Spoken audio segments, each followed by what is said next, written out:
Hello. Been a while. 9 months, in fact. Actually, I've been busy doing stuff. Let me show you what I've been up to.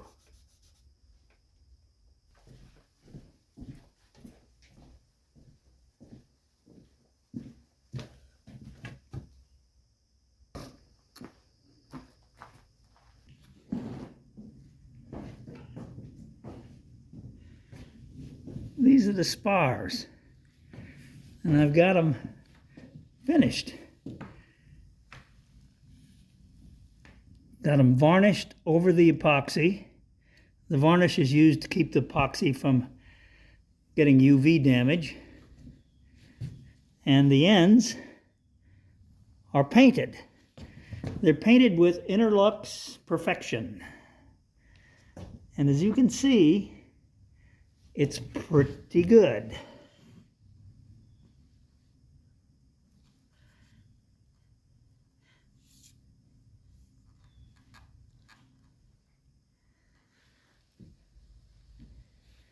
Looks like they've been spray painted, but they've just been brushed. That's it.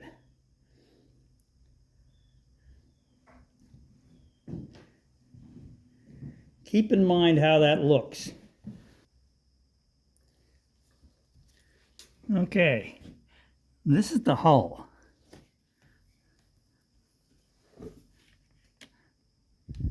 As you can see, it's got dust flecks in it. I think you can see that. But it also has brush strokes.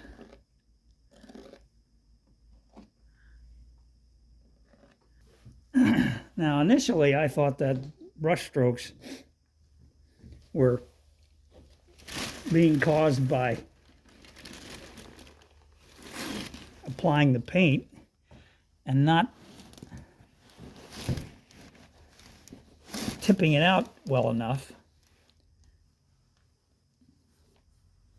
So I've wet sanded this, and you can see there's still some brush strokes left here.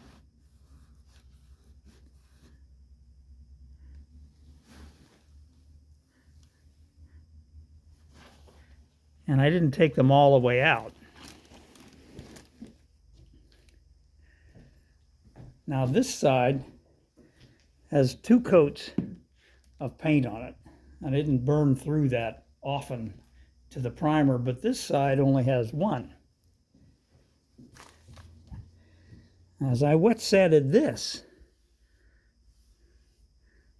I found that those brush strokes were actually in the primer, and I couldn't tell when I was working on the primer. For one thing, the primer is very powdery. You can't really feel it very well because there's a lot of powder that makes it feel smooth.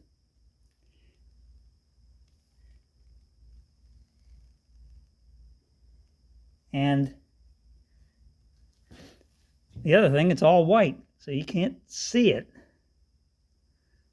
But as I'm sanding this with the 1 coat of finish on it, you can see that I'm burning through, and what I'm burning through to is brush strokes in the primer. Now this was smooth before I did that. So that's rather disappointing. The primer hasn't served me well. So I came up with an idea. If you get to this point and you get your primer on and you start sanding your primer, I strongly suggest you take some ink, just plain old ink, dissolve it in water, and brush it on your primer before your last sanding. And then as you sand it, the white will come through where the high spots are, and you'll be able to easily see where you need to sand more, where it needs, and where it's smooth enough. And you won't end up with brush strokes in your primer that come through to your finished paint, like I did. So I'm wet sanding this. I'm taking as you can see, I'm taking most, not all, of the brush strokes out. I'm not sanding it straight down to the primer again in hopes that the paint will fill what's left. We'll see how that works out. Anyway, that's the current plan. So as you can see from the spars upstairs in the loft, you shouldn't have to do any of this because the paint itself is quite capable of giving you a beautiful finish. So some of you may not be familiar with wet sanding as a process. Take a moment and go over that. Use a special paper. It says it's waterproof paper. You can kind of tell what it is because it's the only sandpaper I've ever seen that's black. It's waterproof. It says waterproof on the back, and the outside of the package says wet or dry. Can't just use any sandpaper. And I'm using 400 because I really don't want to go very deep. What you do is you just lightly sand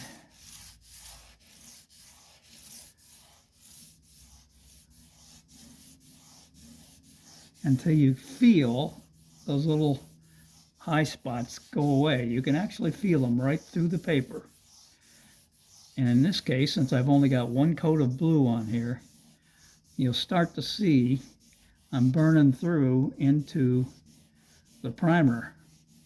And what will happen as it becomes smooth, the paper will start to stick and it'll pull it right off your hand. And that will tell you you're pretty flat.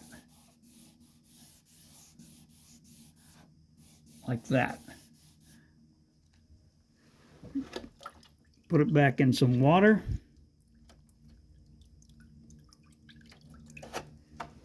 Shake it off. And go to the next spot. I'm burning through right there. Right there I've got some dust.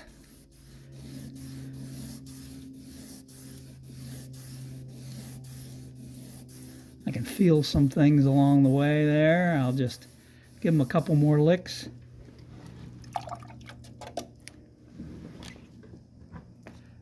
And back to the top edge of this.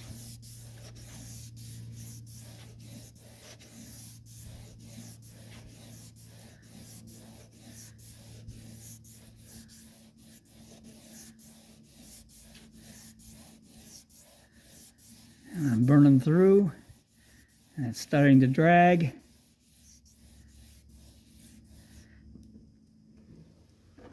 One more edge.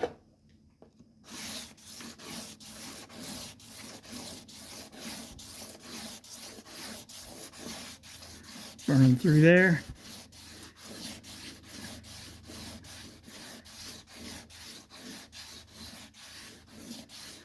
Feels pretty good. Doesn't take much. Now that's for the round edges. Now for the flat surfaces, I've got one of these foam sanding blocks. It's somewhat flexible. And I took it in on the grindstone, since it has grit on it. It has probably 150 grit on it. That's way too coarse. Took it in on the grindstone and took the corners off of one side. And I'll wrap sandpaper around that, and that will provide enough of a flat, enough rigidity to just hit the high spots on these surfaces. I've got another piece of wet or dry here. Wet or dry sandpaper. put it on there, kind of squeeze it so that it's tight. Don't get near the edge, and just do the surfaces.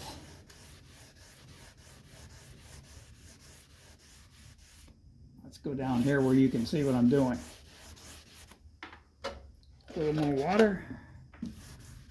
Keep it wet. Go back and forth until you start to see the primer coming through, which is those brush marks.